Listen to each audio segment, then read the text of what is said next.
1.3. Conceptos de polímero y monómero. Los monómeros son compuestos de bajo peso molecular que pueden unirse a otras moléculas pequeñas, ya sean iguales o diferentes, para formar macromoléculas de cadenas largas.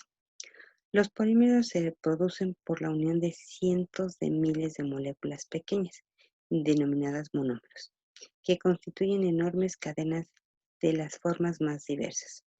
Algunas parecen fideos, otras tienen ramificaciones, algunas más se asemejan a las escaleras de mano, otras son como redes tridimensionales. Y entonces aquí vemos en la imagen, ¿sí? En la imagen de la derecha, cómo tenemos los monómeros, que estos monómeros serían iguales, ¿sí? Son monómeros de las mismas moléculas, ¿sí? Una vez que se unen, forman los polímeros. En la parte de abajo tenemos monómeros diferentes que se unen y al unirse forman polímeros. Otros ejemplos son los de la imagen de la izquierda, donde tenemos diferentes monómeros, ¿sí? Que al final forman polímeros. Por ejemplo, aquí tenemos unas moléculas de glucosa que cuando se unen forman el almidón, o diferentes aminoácidos, ¿sí? Que acuérdense que se unen, al unirse forman proteínas. O aquí que tenemos diferentes ácidos grasos, ¿sí? Que ya están aquí los ácidos grasos y al final forman grasas, o mejor conocidos como triglicéridos, acuérdense, ¿sí? Tres glicéridos forman acá un triglicérido.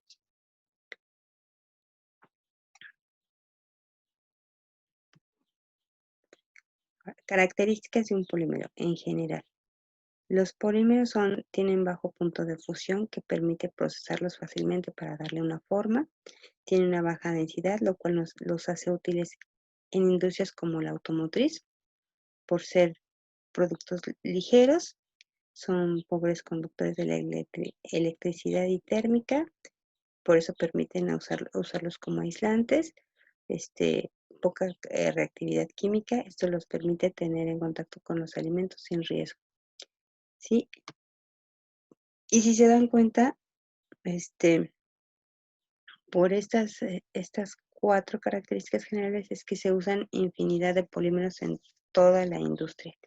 Generalmente cuando decimos polímeros nos imaginamos plásticos, pero ahorita vamos a ver que hay polímeros de todo tipo, ¿sí? Y bueno, la imagen de aquí abajo nada más confirma lo que habíamos dicho hace rato, que los monómeros forman los polímeros. Aquí están los ejemplos de los monómeros, que son, por ejemplo, aquí están monosacáridos que nos forman los carbohidratos, los ácidos grasos que nos forman los lípidos, los aminoácidos que nos forman las proteínas, los nucleótidos que nos forman los ácidos nucleicos, ¿sí? Y aquí estamos viendo ejemplos de monómeros naturales, que ahorita los vamos a ver más adelante. Y en cada uno tenemos un tipo de unión, ¿sí? Por ejemplo, en los monosacáridos, o sea, están los monosacáridos solitos y cuando se unen con otra molécula se unen por una unión que se llama glucosídica. Los lípidos se unen por los enlaces éster, las proteínas por los enlaces peptídicos y los ácidos nucleicos por enlaces fosfodiéster. Si se acuerdan, ya varios de estos ya los habíamos mencionado cuando vimos, dependiendo el tema que hayamos visto en química, de alguna forma ya los habíamos mencionado, ¿sí? Y en el que les hice mucho énfasis fue en el enlace peptídico, entonces espero que se lo recuerden. Y ahora lo que vamos a ver es la clasificación de los polímeros, ¿sí? Según su origen, se pueden clasificar los polímeros de 3 maneras: naturales, semisintéticos y sintéticos, ¿sí? Y entonces tenemos que los polímeros naturales son aquellos que provienen directamente del reino vegetal o animal, como la seda, la lana, el algodón, la celulosa, el almidón, las proteínas, el caucho natural, los ácidos nucleicos, ¿sí? Dentro de los ácidos nucleicos tenemos el ADN, ¿sí? Entonces, vean, decir polímeros generalmente pensamos en plásticos, pero recuerden que los polímeros solamente son la unión de una molécula más pequeñita para formar una estructura más grande, ¿sí? Entonces, para que lo tengan en cuenta. Aquí en la imagen que tenemos a la derecha, en la parte de arriba, dice que los naturales, bueno, igual está aquí, que se pueden dividir en naturales y sintéticos, y aquí les puse el ejemplo de celulosa y almidón, y en los sintéticos sí entran ya los plásticos, las fibras, los elastómeros, que los vamos a ver más adelante, ¿sí? Entonces, decir polímeros no nada más es pensar en plásticos, sino pensar en moléculas de gran tamaño. Ejemplos de polímeros naturales. Como ya habíamos dicho, tenemos la celulosa, que se encuentra en la madera y en los tallos de muchas plantas y se emplea para hacer telas y papel.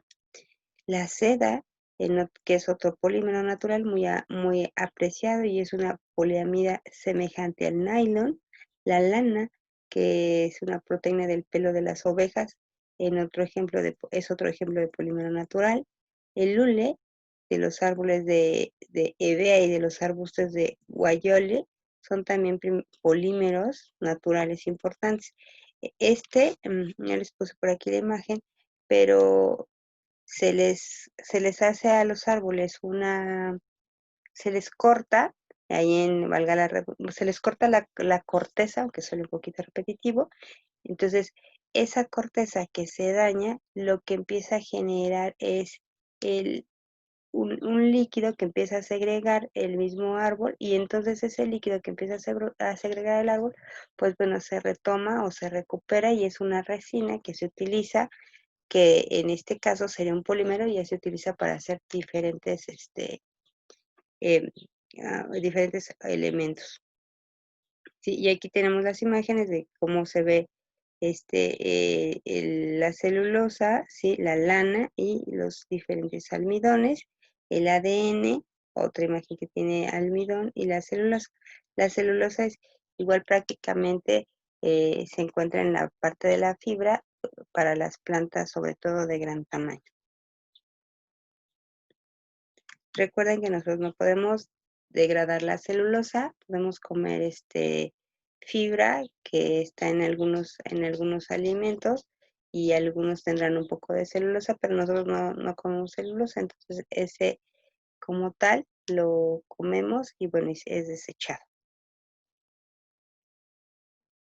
Los polímeros semisintéticos se obtienen por transformación de polímeros naturales, por ejemplo, la nitrocelulosa o caucho vulcanizado, ¿sí? Esto es que el caucho se produce al hacer reaccionar con azufre a altas temperaturas, y entonces podemos tener este producto con el que se pueden hacer se pueden hacer las llantas, ¿sí? Entonces, los naturales son los que vienen totalmente de la naturaleza, y los seminaturales, bueno, ya les hacemos un proceso a los naturales para poderlos obtener, ¿sí? Los polímeros sintéticos son transformados o creados por el hombre. Están aquí todos los plásticos, los más conocidos en la vida cotidiana, como el nylon, el poliéster, el policloruro de vinilo, que se le llama PVC, y el polietileno. La gran variedad de propiedades físicas y químicas de estos compuestos permiten aplicarlos en construcción, embalajes, industria automotriz, aeronáutica, eléctrica, agrícola o medicina. Y por ejemplo, regresando, me parece que está más adelante, a las estructuras de los polímeros, una propiedad que dijimos es que no reaccionan con los productos. Esto quiere decir que si ustedes tienen una botella con agua, porque de repente les dicen que si dejan la botella con agua durante muchos días, va a reaccionar con el agua y entonces ya no se la deben de tomar, ¿sí? Aquí estamos viendo que una propiedad es que no reaccionan, ¿sí? Entonces, si ustedes dejan una botella con agua, ¿sí? No va a reaccionar este material con el agua para formarles, no sé, a lo mejor un ácido o un hidróxido, ¿sí? No va a tener ninguna reacción. Ustedes pueden dejar ahí el agua en el envase durante varios días y no va a pasar nada. El problema o lo que puede suceder es que si ya le tomaron al agua y la dejan ahí medio tapada durante algunos días, le puede crecer microorganismos, pero esos microorganismos vienen de su boca. Una vez que tomaron el agua, dejaron inoculada el agua y entonces puede haber un crecimiento bacteriano, pero no quiere decir que el envase está reaccionando con el agua. Son dos cosas diferentes, ¿sí? Otra forma de clasificarlos es según su estructura y un polímero puede clasificarse de forma lineal o ramificada dependiendo de cómo sea, ¿sí? Por ejemplo, el polietileno, componente de las bolsas de plástico, es un polímero lineal. Los monómeros se enlazan entre sí formando una cadena continua. Sí, esto es que solamente hay una cadena principal, como se ve aquí en la imagen de abajo, ¿sí? Que está el polímero lineal. Sin embargo, el policloruro de vinilo o el polipropileno son polímeros ramificados que ya hay grupos voluminosos fuera de la cadena, no necesariamente voluminosos, pero ya están fuera de la cadena principal. Entonces aquí tenemos, como en el ejemplo de aquí abajo, como en la imagen, tenemos un polímero ramificado, está la cadena principal y entonces ya empieza a tener ramas. Y estas pueden tener subramas, ¿sí? Ok. Aquí, por ejemplo, está el poliéster. Les puedo decir que está la cadena principal que está aquí y aquí tenemos un hexeno, ¿sí? Por eso dice que puede tener grupos ya voluminosos fuera de la cadena principal. O sea, puede tener otro tipo de moléculas que no necesariamente sean pequeñas para formar esa ramificación. Y este que está acá, que es uno lineal, sí, o sea, aquí continuarían de este lado las demás moléculas. Otra clasificación es según su comportamiento térmico, y estos se pueden clasificar en termoplásticos y termoestables. Los polímeros termoplásticos pueden ser moldeados al calentarse, ¿sí? Ejemplos son el polietileno, el polipropileno, que pueden ser fácilmente reciclados, como por ejemplo las botellas de plástico. Esto es que los podemos fundir y los podemos volver a usar, ¿sí? Porque no les pasa nada. Ahora también, dependiendo del tipo de este polímero, pues tienen un número de usos o un número de poderlos reciclar, ¿sí? Si se fijan en los envases, en la parte de abajo, algunos dicen tienen un número que nos indica si se pueden reutilizar, si no se pueden reutilizar o cuántas veces ya se han reutilizado, ¿sí? Los polímeros termoestables son aquellos que al calentarse se descomponen químicamente. Un ejemplo es la baquelita, polímero usado en la fabricación de las asas para las ollas. Si ustedes ven, cuando se les llega a quemar de alguna forma el mango de un sartén o el mango de alguna pala que está hecha de un plástico específico, se funde y ya no se puede volver a recuperar, ¿sí? Entonces, no son fáciles de volver a fundir y hacerlos. Y en la parte de acá abajo tenemos, por ejemplo, los termoplásticos, ¿sí? Que dijimos que se pueden fundir y calentarse y volverse a utilizar, ¿sí? Tenemos aquí algunas botellas, las taparroscas, algunas tuberías, ¿sí? En la parte de acá tenemos el policarbonato, ¿sí? Y los termoestables que dijimos que esos ya no se pueden volver a calentar, pues tenemos, por ejemplo, los mangos que habíamos dicho, ¿sí? Diferentes pegamentos, ¿sí? Y el socket, por ejemplo, que se le ponen a los focos.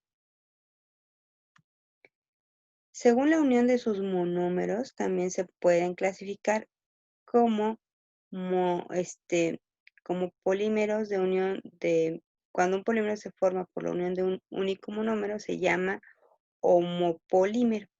Si tienen dos tipos de monómeros diferentes, el primero se le conoce como copolímero, ¿sí? Entonces, estamos viendo cuando son todos los monómeros iguales, cuando son todos los polímeros iguales se les llama monopolímero, ¿sí? Como estamos viendo aquí. En la parte de acá abajo, en la imagen, se ve que estos polímeros, estos monómeros no son iguales y entonces se les llama copolímeros. Como habíamos visto hace rato, que los monómeros pueden ser de la misma molécula y unirse y formar un polímero, o monómeros de diferentes moléculas unirse y formar un polímero. Pero entonces ya sabemos que los que son de la misma molécula se llaman homopolímeros y los que son de diferentes moléculas se llaman copolímeros. Ahora, esos copolímeros se pueden acomodar de diferente forma, ¿sí? Y entonces, dependiendo de cómo se acomoden estos copolímeros, o sea, estas moléculas que son diferentes, pues tendrán otro nombre, ¿sí? Entonces, un copolímero alternado son los monómeros que se repiten uno a continuación del otro, ¿sí? Entonces, tenemos aquí los copolímeros alternados que están aquí en la imagen sería el segundo que está un A, un B, un A, un B, un A, un B, o a rojo, azul, rojo, azul. Entonces vemos cómo están alternados, ¿sí? Un copolímero en bloque son los monómeros de un mismo tipo que están agrupados en una zona de moléculas, al igual que otro tipo de monómeros. Y entonces tenemos que el copolímero por bloque está aquí, que es el de la tercera línea. Tenemos varias A's y después varias B juntas, o varios rojos y después varios azules, que esto es que son dos moléculas diferentes, ¿sí? Por último, tenemos un copolímero al azar. No existe ningún orden en la repetición del polímero, o sea, es como dijéramos aleatorio, ¿sí? Entonces, por ejemplo, aquí está un A, un B, luego hay tres A's, luego hay dos B's, luego hay una A, entonces no importa el orden, ¿sí? Entonces simplemente se acomodan. Y entonces, dependiendo de cómo se acomoden, pues tendremos el polímero que se formará específico. Y bueno, aquí en la parte de abajo, que en la figura 4 pues nada más tenemos un polímero ramificado, ¿sí? Esta parte es muy interesante porque con esto podemos llegar a la conclusión de que decir polímero no nada más significa decir plástico, sino decir polímero es de hablar de una molécula de gran tamaño, ¿sí? Unida por diferentes tipos de enlaces. Y ahí entran todas, como vimos, pueden entrar carbohidratos, proteínas, lípidos, infinidad, y pasar a la parte donde tenemos los polímeros semisintéticos, que son una transformación de un natural, de un polímero natural, y finalmente los que podemos elaborar nosotros para ciertas situaciones que necesitamos ya como población, ¿sí? Ok. El 1,4 son los enlaces moleculares de los nutrientes orgánicos e inorgánicos. Y dentro de esto tenemos enlaces iónicos y covalentes, ¿sí? Entonces vamos a partir de que una alimentación es un proceso voluntario por el cual tomamos alimentos y se introducen en nuestro cuerpo, ¿sí? Para poderlo nutrir y poder hacer situaciones específicas hablando de metabolismo, ¿no? Que serían desde la respiración, ¿sí? La irrigación sanguínea y movimientos, por ejemplo, musculares. Entonces, para todas las funciones metabólicas que hacemos en nuestro cuerpo necesitamos alimentarnos. La nutrición, en cambio, es un proceso involuntario, es el conjunto de procesos que sufren los alimentos en nuestro cuerpo y cómo se utilizan, ¿sí? Que acabamos ahorita de mezclar esta parte de la situación metabólica con los alimentos. Los alimentos son la fuente de nutrientes de nuestro organismo, ya que los nutrientes son los distintos compuestos químicos que forman los alimentos. Y aquí entran lo que ya habíamos hablado y que vamos a repetir durante toda la unidad, pues que son los carbohidratos, los lípidos, las proteínas, ¿sí? Que utilizamos como parte de nuestra alimentación. Los nutrientes pueden ser compuestos orgánicos y compuestos inorgánicos, ¿sí? Ya de esto ya hablamos un poquito y entonces tenemos que los compuestos orgánicos están formados por los glúcidos o carbohidratos, por los lípidos o proteínas, perdón, por los lípidos, las proteínas y las vitaminas. Y los carbohidratos, como ya dijimos, son sustancias que presentan gran cantidad de alimentos, ¿sí? Y están formadas por el carbono, hidrógeno, oxígeno, ¿sí? Y los lípidos, que son un grupo de sustancias muy diversas, todas ellas insolubles en agua y de aspecto aceitoso. Las proteínas, que son moléculas estructurales más importantes, todas ellas están formadas por la unión de unas moléculas más sencillas llamadas aminoácidos, ¿sí? Estos aminoácidos, recuerden que tenemos 20 aminoácidos esenciales y se pueden acomodar de diferente forma para poder tener las diferentes proteínas. Y si se acuerdan un poquito, tenemos vitaminas, que diga, proteínas con estructuras primarias, secundarias, terciarias y cuaternarias, ¿sí? Y las vitaminas, que son sustancias de composición química variada, imprescindibles para el correcto funcionamiento de nuestro cuerpo, aunque se usan en cantidades pequeñas. Aún así, su falta puede provocar ciertas enfermedades, ¿sí? Entonces, recuerden, de estos ya habíamos hablado, ¿sí? Y aquí nada más están los ejemplos de algunos alimentos que tienen proteínas, algunos que tienen lípidos, ¿sí? Ambos, cualquiera también pueden tener proteínas y carbohidratos. Y los compuestos inorgánicos es como el agua y las sales minerales. Entonces, el agua es la molécula más abundante en nuestro cuerpo, aproximadamente el 62% de nuestra masa corporal. El agua actúa como un disolvente de los otros nutrientes y el medio en el que tienen lugar las reacciones químicas es esencial para nuestro funcionamiento. También regula la temperatura corporal y el medio de transporte de sustancias entre las distintas partes de nuestro cuerpo. Se necesitan ingerir, la recomendación son 2 litros de agua al día, no necesariamente tomar 2 litros de agua, o sea, nada más por agua, sino se incluye el agua que está incorporada en los alimentos, ¿sí? En nuestras bebidas, que puede ser un café o un té, ¿sí? Con eso se obtendrían los 2 litros de agua que se recomienda, pero realmente ustedes pueden tomar el agua que ustedes necesiten. Esta es la recomendación mínima. También es importante que no se excedan de cierta cantidad de agua porque una vez, como ya dijeron, el agua nos ayuda a disolver dentro de nuestro organismo, como dice aquí.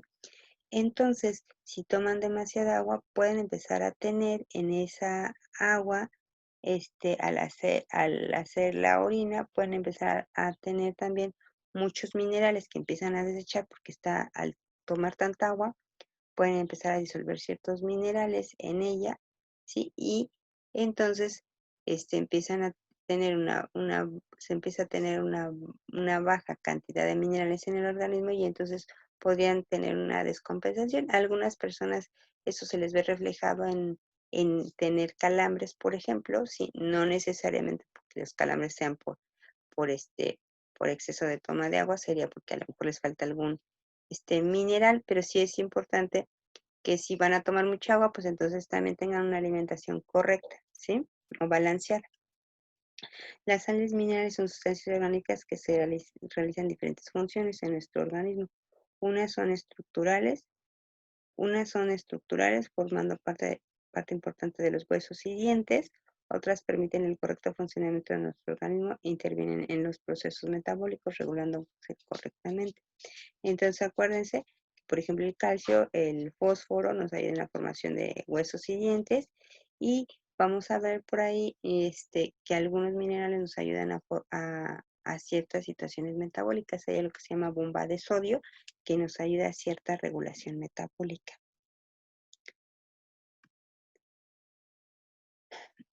El estado de ligamiento implica una fuerza neta de atracción entre los átomos, un enlace químico que se conoce como un enlace químico. Los dos casos principales enlaces químicos son el enlace covalente y el enlace iónico.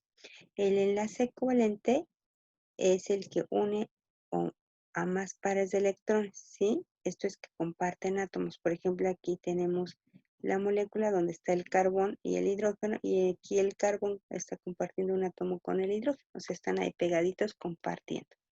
Mientras que en el enlace iónico es el que uno o más electrones de un átomo es retenido y se une a otro, resultando un ion positivo o negativo que se atraen entre sí.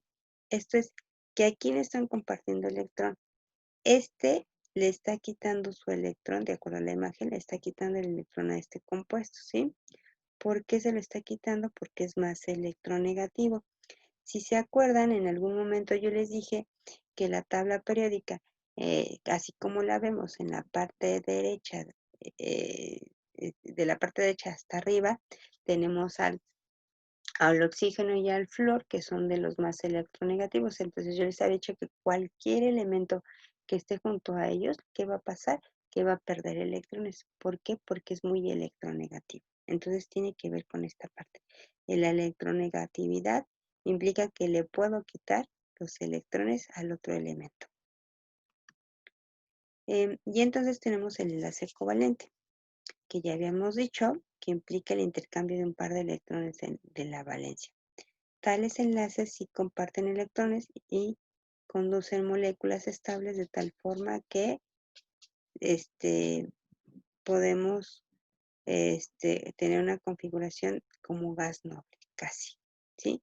Entonces aquí no hay, podríamos decir que no hay ninguna situación donde quitemos los electrones, simplemente los comparten y pueden ser de la misma molécula, como estamos viendo aquí, hidrógeno con hidrógeno que se unen y aquí están compartiendo sus electrones, o pueden ser, aquí también está otra molécula que es igual, que es cloro con cloro, que están aquí, se unen y comparten estos dos electrones que están aquí, ¿sí? O pueden ser de diferentes elementos, como está aquí el cloro con el hidrógeno se unen y están aquí compartiendo sus electrones, ¿sí? Entonces, aquí el enlace covalente es compartir electrones. También en algún momento vimos este enlaces que a lo mejor ya ahorita no se acuerdan, pero estamos viendo qué significa hacer un enlace covalente. Y también hay enlaces covalentes polares. Esto significa que están compartiendo los electrones, como vemos aquí, pero el que está un poquito, que es un poquito más electronegativo, jala un poquito más el electrón, ¿sí? Como se ve aquí, ¿sí? Está jalando un poquito más el electrón, o sea, se está yendo un poquito más el electrón hacia el cloro, aquí en el caso de la unión del cloro con el hidrógeno. Entonces, al irse un poquito hacia el cloro porque es más electronegativo, podemos tener una configuración ya sea un poquito más positivo, ¿sí? O podría ser un poquito más negativos. Entonces, a eso se le llama un enlace covalente polar, ¿sí? Que al final, aunque están compartiendo, por ejemplo, aquí cuando son el mismo, comparten, pero como tienen la misma electronegatividad, ninguno jala más el electrón que el otro. Pero, por ejemplo, aquí sí, el hidrógeno al ser menos electronegativo, pues el electrón se va más hacia el cloro y entonces podríamos tener una carga más negativa, ¿sí? Entonces, dependiendo del tipo de molécula, podemos tener que sea un poco más positivo o un poco más electronegativo, ¿sí? Entonces aquí también estamos viendo que está el sodio, está el cloro y están compartiendo electrones, pero también tenemos que ver cuál es más electronegativo para que hacia dónde se tiende a ir esa electronegatividad, sino si a positiva o a negativa, ¿sí? Entonces, lo único que está pasando, como ya dijimos, es que jala un poquito más el electrón al ser más electronegativo. Y tenemos enlaces iónicos. En los enlaces son los enlaces químicos o los átomos que ya habíamos dicho, ¿sí? Que pueden transferir o compartir sus electrones de valencia. En el caso extremo en el que uno o más átomos pierdan electrones y otros átomos ganan, ¿sí? Esto ya lo habíamos dicho hace rato, que aquí no comparten. Aquí uno, al ser más electronegativo que el otro, pues jala los electrones.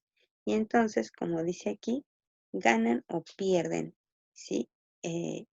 Átomos, ¿sí? Por ejemplo, aquí está el litio con el flúor y entonces el flúor es más electronegativo, entonces le va a quitar su electrón al litio. Aquí está. Está el litio y nada más se queda con dos electrones, pero el flúor gana otro. En la parte de aquí abajo nada más están los niveles. Acuérdense que es el 1S, el 2S, ¿sí? Que esto no lo vamos a ver, pero nada más tiene que ver cómo lo quita, ¿sí? Ok. Bueno, ¿en dónde queda el electrón? Entonces pues prácticamente el más electronegativo que hace, le quita los electrones. Acá también tenemos el sodio y el cloro. Está el sodio con el cloro. ¿Y qué es lo que pasa? Que el sodio pierde el electrón porque el cloro es más electronegativo. Aquí tenemos el magnesio, que digo el manganeso con el oxígeno, entonces se unen, pero el oxígeno como es más electronegativo, pues entonces sus dos, este, le quita sus dos electrones, tiene 2, 4, 6, 8, le quita sus dos electrones al manganeso y entonces pues ya el manganeso se queda sin dos electrones y el oxígeno gana dos. Entonces, esta es la idea, ¿sí? Que veamos que el enlace iónico lo que hace es que quita los electrones. En el enlace covalente pueden compartir, pero dependiendo si son el mismo elemento, es un enlace covalente, ¿sí? Pero si son dos elementos diferentes y uno es más electronegativo, entonces tenemos el enlace covalente polar porque le va a jalar tantito el electrón y entonces puede ser positivo o negativo. Y en el enlace iónico, pues tenemos dos elementos que al unirse el más electronegativo le quita los electrones al menos electronegativo. ¿Sí? Con esto terminamos el tema. ¿Sí? Y lo que tienen que hacer es el cuestionario 2 que es un poquito más largo, son 22 preguntas, pero son muy cortitas, que todas están en el material que vimos anteriormente, ¿sí? Después de eso tienen que hacer la actividad 2, que tienen que ver el video, ¿sí? De la dirección que está aquí, ven este video y contestan estas 11 preguntas. El siguiente video solamente es si lo quieren ver, ¿sí? Es como para reforzar un poquito sobre todo el tipo de enlaces que existen en los polímeros.